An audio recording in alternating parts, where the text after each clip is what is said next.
Okay, so hello you wonderful valuable coin collectors, and today we're looking at Brazil's coins that were issued in the new Crezeiro, which was issued from 1967 to around about 1978. So these are just the first coins, and then in another video we're going to have a look at the inflationary coins. So here we have 6 coins in this on the screen, and the bottom 3 are the old Crezeiros. So they're the last denominations of coins that were issued, the 10, 20 and 50 in 1965, and up the top is the corresponding new values of these denominations. So 10 Crezeiros come 1 centavo, 20 Crezeiros come 2 centavos, 50 Crezeiros became 5 centavos, and the exchange rate in 1965 was roughly about 2,000 old or first Crezeiros equals $1, so it's basically 2 Crezeiros. So pretty much to the US dollar, the 1 centavo had an exchange rate of half a cent. So probably at that time it couldn't really buy that much. Although we're thinking in 2025 terms, 1 centavo then, so half a US cent now, is worth pretty much nothing. In 1967, you could probably still buy quite a lot of stuff. So this is the exchange rate, and the older coins pretty much fell out of value. These were demonetized in 1964.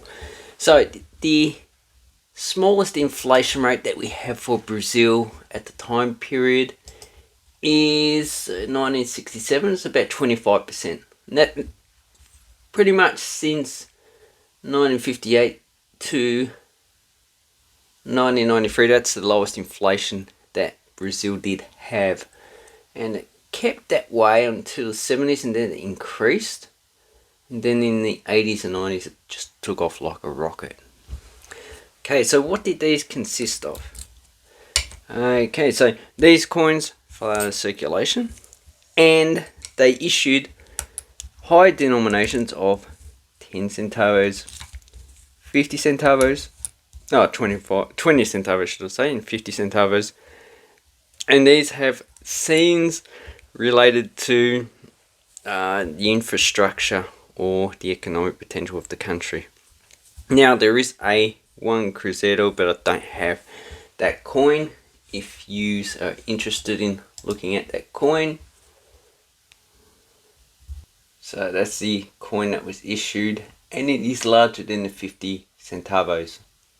Okay, so the population of Brazil at the time was 84 million. So to fulfill the economic potential, we need a hell of a lot of coins to be minted. The economy itself was growing.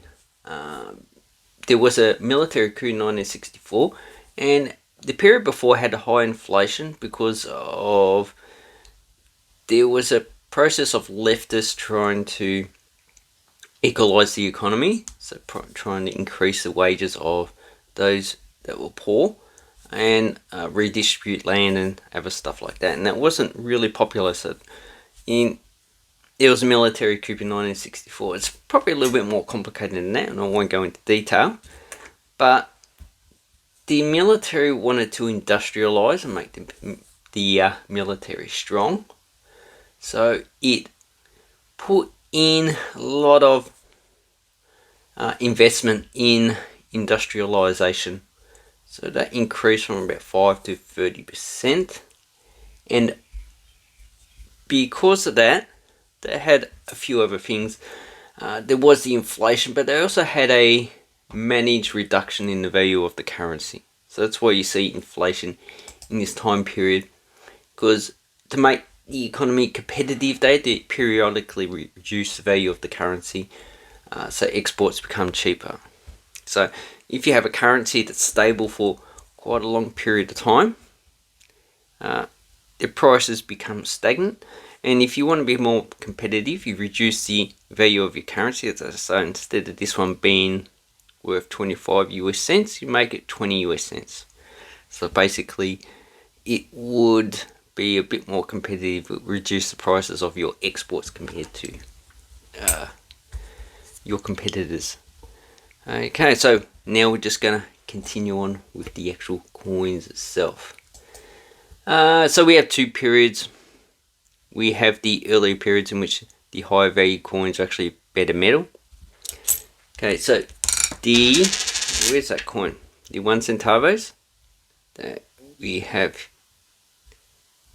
Okay, so the camera on the Samsung S24 is pretty horrible, just like the S20. Okay, so the coins that were minted for the 1 centavo, they have just the denomination and value on one side with the date. In 1967 had 100 million, so with a population of 84 million, that's not really going to survive. 69, 246 million. And the next issue was 1975, 50 million. So none of these are scarce. And it is a 2.65 gram.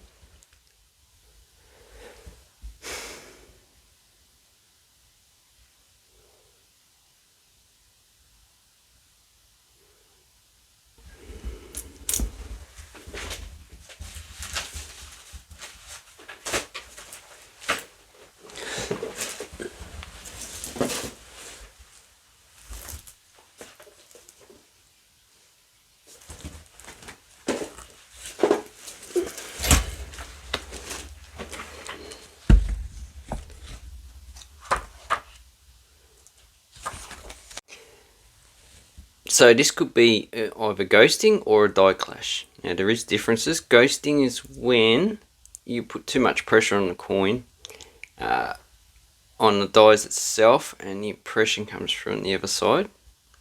And a die clash will be when there's no actual planchet in it and the two dies strike each other, leaving an impression. So as these ones, so doesn't look like it is an impression.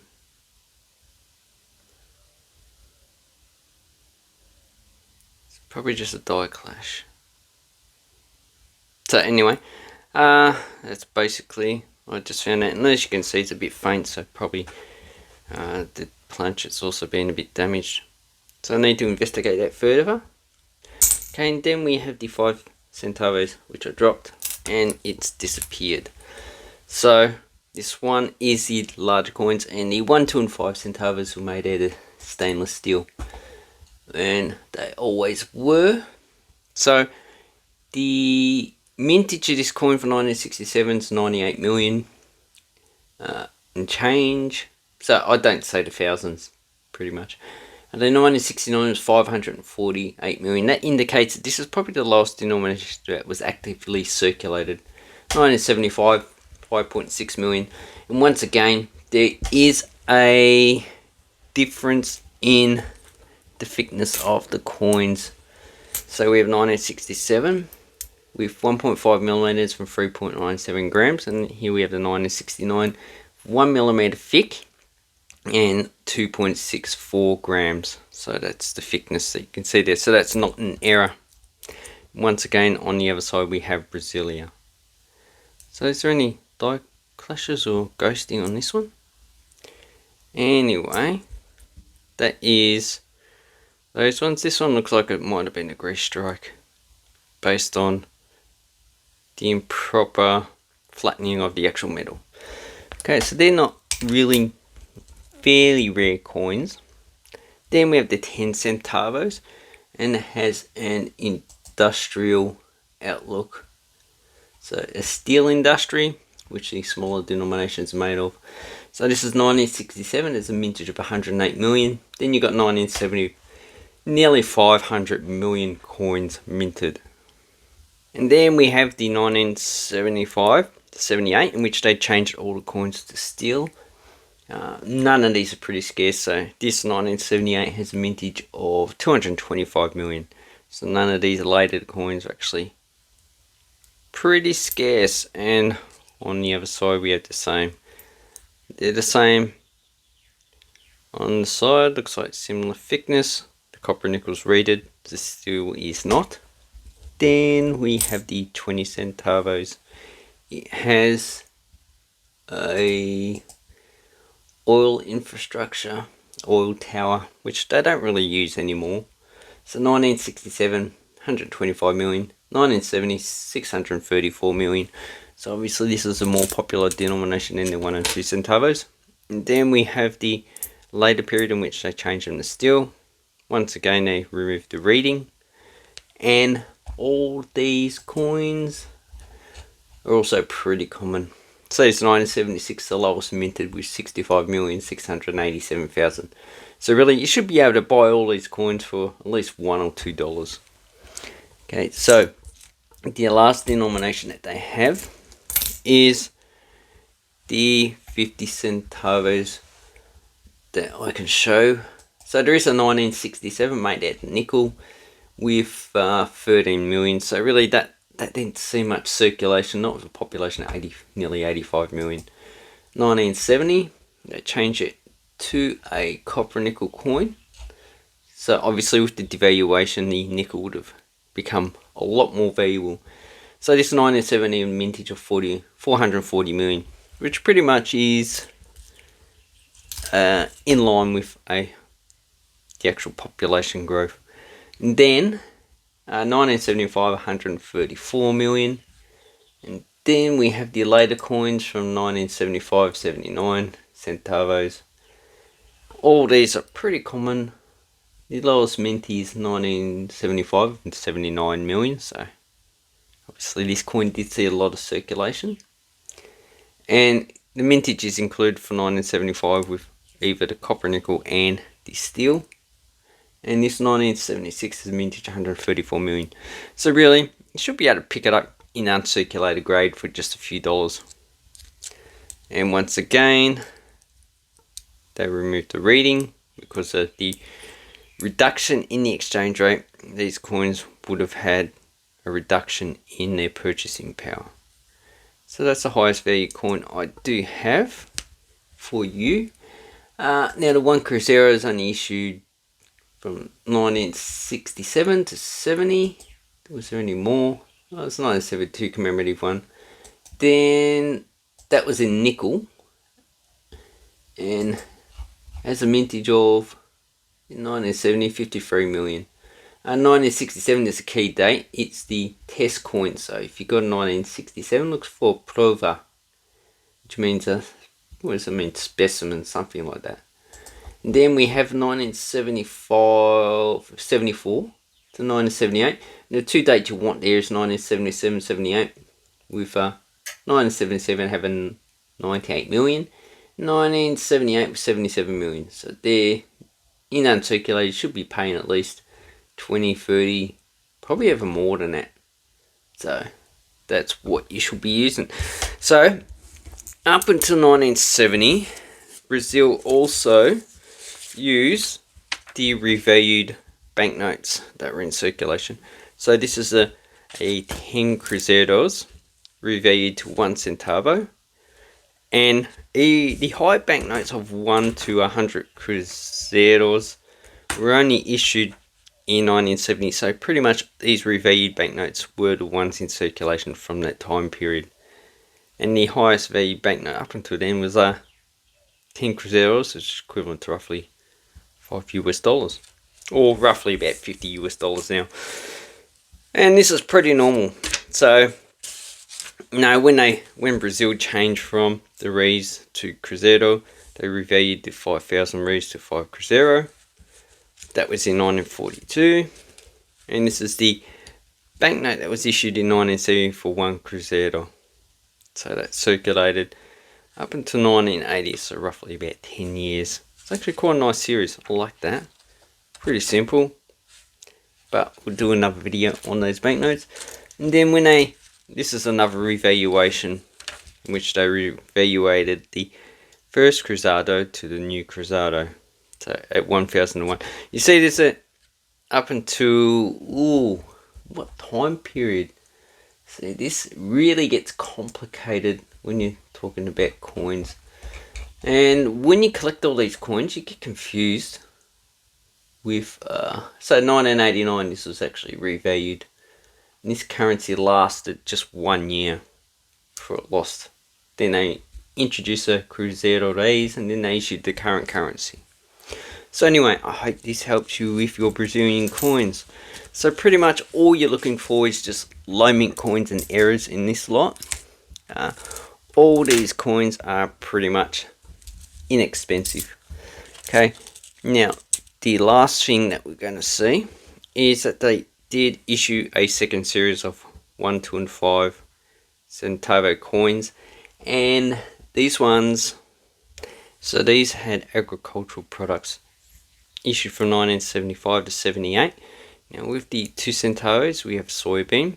With the 1 we had I can't remember, sugar cane. So these are 2 important crops for Brazil, and pretty much the 1975 is the only common coin. This one has 31.4 million. 1976, 136,000, 77, 100,000, 78, 50,000. So key date 78, 50,000, and those ones are a bit more expensive.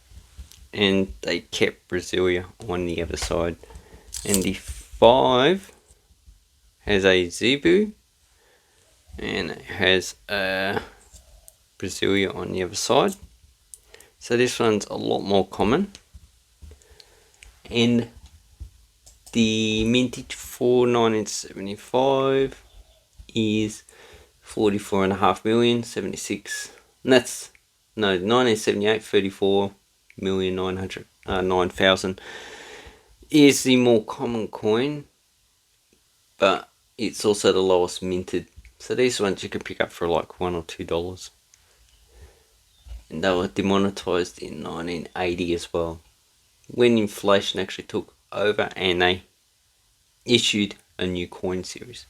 So anyway, I hope this helps you with your Brazilian coins. Let me know if you have any of these coins, and if you do collect Brazilian coins, then this is a series that you need to get. Although it took me quite a while to actually get this whole series, because no one actually sells these coins as a whole series.